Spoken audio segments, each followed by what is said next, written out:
Ya, selamat sore Pak Jay. Ya, sore Mbak Jadi Din. kalau di sini sih belum ada terlalu banyak isu gitu. Namun dari yang kita alamin, ketika kita mau lakukan psikotes, kan kita posisinya tuh banyak sekali gitu yang kita mau coba daftarkan untuk psikotes. Kan dari Kevlon itu kasih ada 60 kompetensi sama 20 kompetensi kalau nggak salah.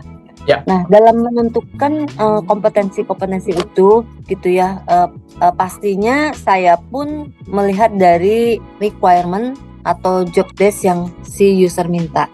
Namun kesulitannya biasanya apakah kadang dari kompetensi yang Kevlon kasih ke kami, ini kira-kira yang mana ya kompetensi yang harus kita masukkan bisa match dengan requirement yang kita minta gitu, yang si user minta. Nah itu sih Pak J, mungkin Mbak ada insight atau saran kepada kami supaya kita menentukan ya kriteria itu supaya kami juga lebih mudah untuk menentukan. Thank you Mbak Din pertanyaannya. Di blank ya kompetensi itu ya.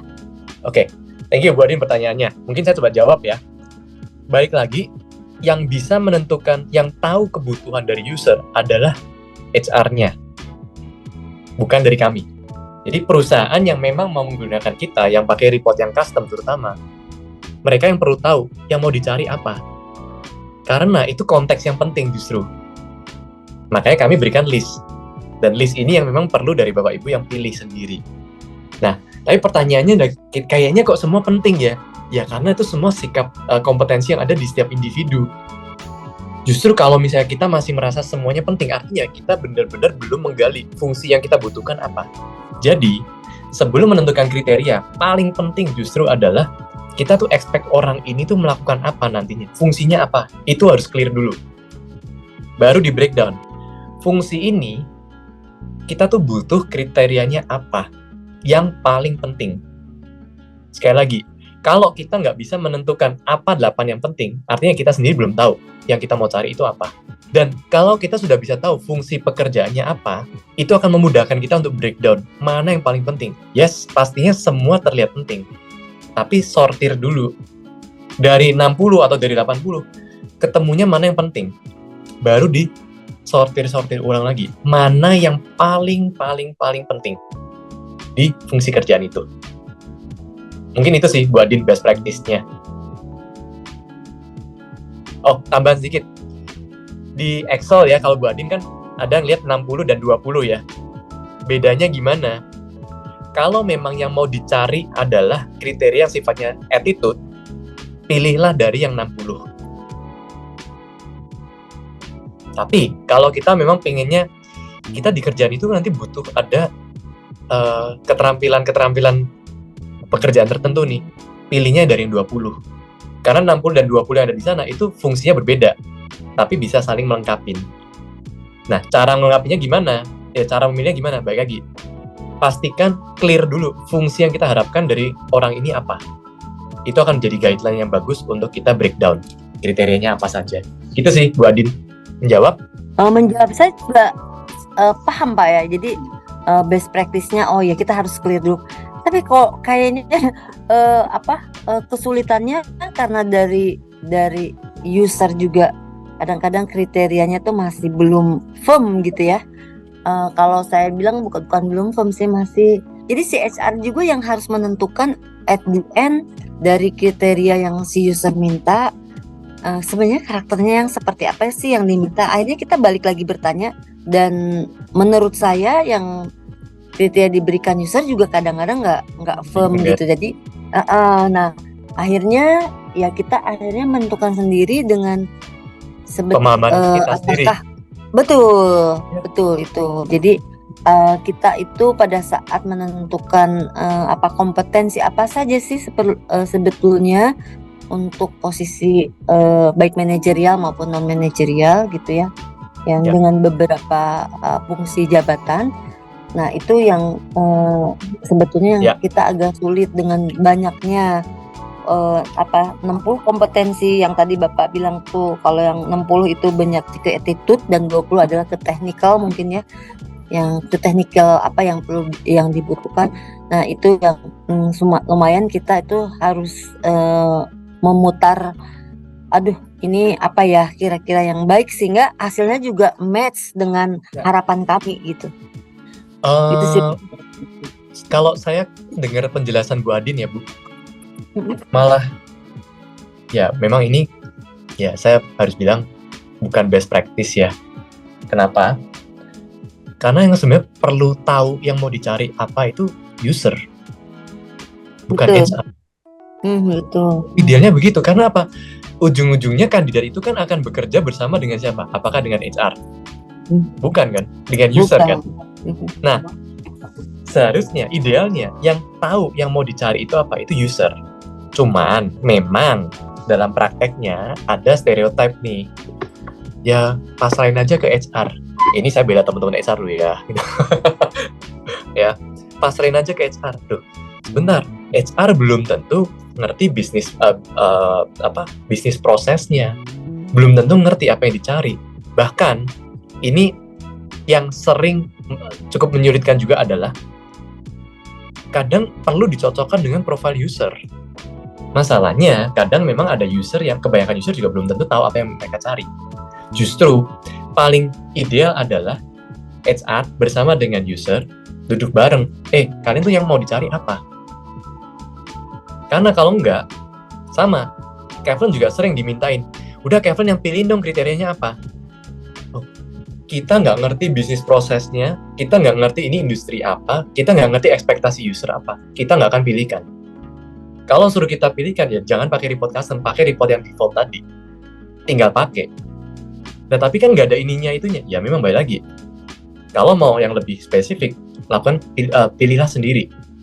Karena sama-sama mau nyari purchasing misalnya, tapi beda skala perusahaan, beda user. Nyebutnya purchasing, tapi coba deh kalau di breakdown, ekspektasinya bisa jadi purchasing yang ngerangkap admin lah, ngerangkap tentang inilah, ngerangkap inilah, itulah. Dari mana kita bisa tahu? Kita aja nggak selalu bisa ketemu sama usernya. Karena itu kita berikan nih checklistnya, silakan pilih. Nah, tinggal di dalam perusahaan, gimana cara mereka melakukan koordinasi untuk memilih hal tersebut. Jadi, dalam hal ini saya bisa paham, Bu, kalau ternyata Bu Adin ada kebingungan. Karena memang sebenarnya yang harus memilih, idealnya memilih itu user, bukan dari Bu Adin. Tapi kalau ternyata dari user ya maunya terima beres, ya memang yang paling tidak yang bisa Bu Adin lakukan ya nebak-nebak ya. Ya mencocok-cocokkan. Betul. Betul. Nah, dari makanya memang requirement yang minta. Prosesnya. Yes, betul. Jadinya nyocok-nyocokin. Tapi ya kalau memang bisa Bu, saran saya sih pilihan kriteria sebaiknya libatkan user.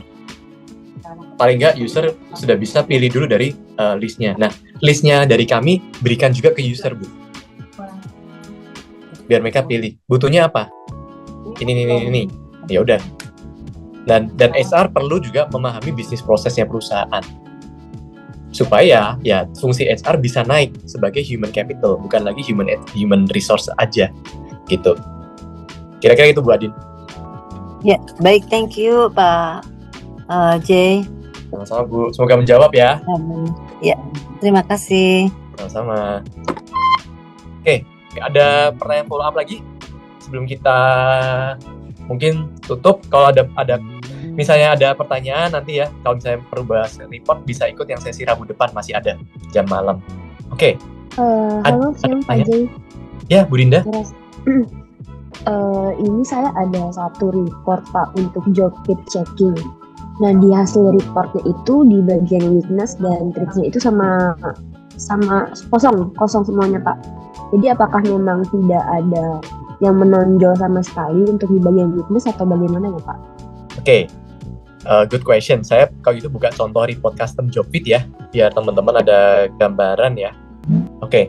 Report custom job fit itu kan report custom yang tadi dipakai juga oleh Bu Adin ya. Jadi setiap fungsi pekerjaan milih sendiri apa nih 8 kriteria pentingnya. Nah, sekalian tadi saya jawab Bu Ageng ya. Ini strength dan weakness ini apakah memang hanya 7 kategori ini saja? Yes. Jadi di report custom job fit kita akan membreakdown ada 7 kategori yang kita mau lihat dari kandidat. Dari dorongan personal, dari sikap personal, dari komunikasi, manajerial, etika kerja, proses bekerja, dan sikap dalam bekerja.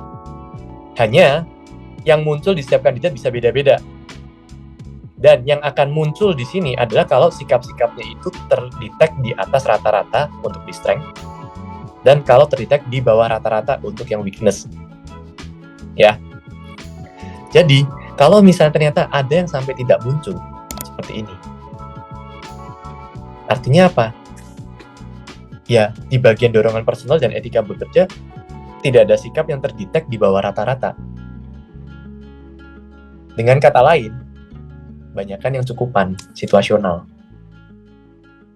Ya, tapi kalau kita mau kalau mau di breakdown lagi isinya apa saja gitu ya, report yang detail. Cuman apakah worth nih untuk di tahap hiring awal kita perlu buka sampai sedetail itu? Kalau posisinya semakin tinggi ya mungkin perlu. Tapi kalau enggak ya kita pakai data yang ada aja sudah cukup banyak informasi yang bisa dilihat. Nah, lalu dilihat yang jadi strength munculnya apa nih? Setelah itu baru dikaji. Dengan fungsi pekerjaannya ini sesignifikan apa? Relevan nggak dengan yang kita cari? Itu sih, Bu Dinda. Ya, sudah cukup terjawab Pak. Jadi lebih masih di ambang tengah berarti ya? Yes, betul di ambang tengah. Yes. Jadi nggak sampai signifikan banget, nggak sampai lemah banget, tapi juga yang muncul di strength-nya tinggal dilihat apa nih. Karena juga bisa jadi di strength nggak muncul, di weakness nggak muncul. Ya itu cukupan banget di orangnya. Tambah nanya Pak, berarti kalau boleh. traits ini memang nggak semuanya bisa dimasukkan ke hasil ya Pak ya? Walaupun misalnya nggak cukup gitu kan, beberapa di kandidat saya traitsnya ini kosong gitu. Ya, kalau di report yang custom job fit, karena kan ini sifatnya memang untuk membantu proses memahami kandidat saat hiring. Jadi ya memang yang cukupan tidak muncul. Maka yang dimunculkan hanya apa yang strength itu berarti kan yang stand out banget, yang kuat. Kalau yang weakness, apa yang kelihatan lemah banget. Dan mana nih yang kira-kira kita perlu perhatikan, itu yang ada di traits. Jadi kalau memang banyak yang nggak muncul, ya berarti memang di kandidat itu nggak ada yang terdetek di bawah rata-rata atau di atas rata-rata. Gitu. Nah, tinggal dilihat posisinya. Ini kita harapkan kandidat ini untuk fungsi yang memang lebih senior atau apa. Nah, kalau posisi-posisinya yang semakin tinggi, kita akan sarankan pertimbangkan juga report yang lebih detail. Karena setiap report ada fungsinya masing-masing. Jadi kita harus clear dulu nih, ini fungsinya kita mau untuk apa? Untuk hiring? Atau sebenarnya untuk yang level lebih tinggi, manajerial. Manajerial itu pun juga ada, ini yang level fungsi manajerial atau mau yang sampai level C-level, lebih tinggi lagi. Kalau tadi yang di awal, contoh report yang kita bahas waktu pakai untuk menjawab Pak Emir, itu masih untuk yang level manajerial. Kalau butuhnya lebih senior lagi ya, itu pakailah report yang jauh lebih detail lagi. Karena report yang tadi, yang custom job fit akan terlalu dangkal untuk peran-peran yang lebih kritikal. Jadi sudah kita bagi berdasarkan ini mau untuk sedalam apa fungsinya. Saya izin bertanya melanjutkan tadi mungkin dari Ageng tadi. Tadi kan disampaikan bahwa mungkin untuk managerial up diperlukan reportnya yang lebih detail. Nah, custom job fit itu memang belum lengkap ya Pak J ya. Custom job fit itu biasanya dipakai untuk hiring awal, gitu. Paling nggak untuk mengcapture gambaran aja dulu orangnya gimana gitu loh. Kan memang kalau kita hire pasti kan memang awal dulu kan Pak. Enggak. Kalau untuk nanti misalnya career path gitu ya, baru kan mungkin yang lebih in-depth gitu, yang lebih detail. Betul. Nah, kalau boleh saran sebenarnya kalau untuk managerial up itu sebaiknya menggunakan report yang mana nih Pak J? Kalau ini saya mungkin jawabnya kembali ya, tetap akhirnya selera dari user ya. Ada user yang memang suka pakai yang custom job fit untuk semua posisi, semua level. Kenapa? Karena mereka jadi punya kontrol. Kalau ada yang suka pakai report custom job fit, kenapa? Karena mereka pingin clear, saya pingin lihat poin-poin ini untuk posisi apapun. Oke, silakan pakai itu. Nah, kalau ada hasil yang memang mereka pingin, oke, secara garis besar ini sudah fit dengan yang kita mau cari, tapi kita mau go deeper di beberapa orang nih, beberapa kandidat. Nah, orang-orang itu saja yang di-unlock ke report yang lebih detail, tanpa dia harus tes ulang. Entah ke report yang manager tadi, atau ke report yang memang untuk C-level. Tapi tidak harus. Kenapa? Lah, kalau memang tidak untuk melihat ke sana, ngapain dibuka semuanya? Ya, kita happy aja sih, Bu, ya, kalau mau dibuka semua reportnya gitu kan. Cuman, belum tentu akan menjawab kebutuhan Bu Adin. Kebanyakan data malah pusing nanti. Makanya, pakailah sesuai dengan kebutuhan aja. Menjawab. Notif. Nah, paling gini, yang biasanya lakukan adalah setelah custom job fit-nya udah dapat, dan karena ini ekspektasinya untuk peran manajer, fungsi manajer, paling nambahnya adalah ke report yang manajer tadi, untuk beberapa kandidat aja. Tidak semuanya. Tapi kalau ada juga yang dari awal kita nggak fungsinya sudah ada nih memang untuk role itu ya. Tapi kita benar-benar mau lihat manajerialnya gimana ya. Bahkan mereka nggak pakai report custom job fit lagi, tapi langsung report manager. Nggak masalah juga. Gitu. Notif. Ya. Jadi Baik. sesuaikan dengan kebutuhan ya Bu Adin. Jadi tidak harus semua report dibuka karena akan bisa jadi overwhelmed nanti. Gitu. Baik, terima kasih penjelasannya Pak J. Sama-sama Bu Adin, thank you. Mungkin nggak semuanya tercover ya teman-teman. Cuman semoga ada insight. Nanti kalau masih ada pertanyaan, bisa sambil cek YouTube channel kita ya. Itu di sana ada beberapa learning yang kita sudah upload juga. Jadi bisa nambah referensi. Jadi kayak untuk bahas report core values gimana, itu di sana juga ada case study-nya sudahan. Report managerial gimana? Barusan saya share itu link YouTube-nya. Terus report core values juga boleh ada nih apa yang nanti yang di YouTube channel juga ada. Tapi kalau memang ingin ada pembahasan seperti ini, bisa daftar juga untuk yang sesi Rabu depan, Bapak Ibu. Biasanya kita sebulan sekali akan ada. Cuman yang bulan ini kita adakan 2 kali karena ada beberapa permintaan yang kayaknya kalau dibahas dalam satu sesi nggak akan tercover. Jadi monggo kalau misalnya masih mau ada yang mau ditanyakan, ada case-case yang mau dibedah, ikut lagi yang sesi Rabu depan.